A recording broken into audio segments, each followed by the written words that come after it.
As we're aware, strings must be written within quotes.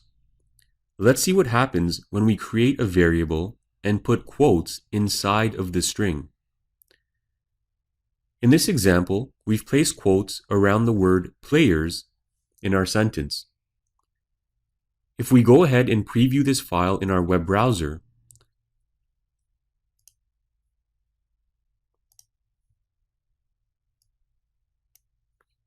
we can see here that the text does not output as it should. To eliminate this issue, we need to use the \escape character. We must put one before the initial quote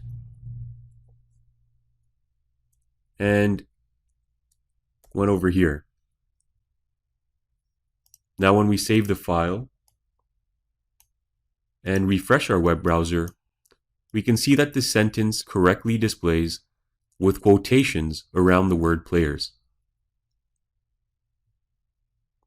And that is how you deal with special characters that you have issues with in JavaScript output.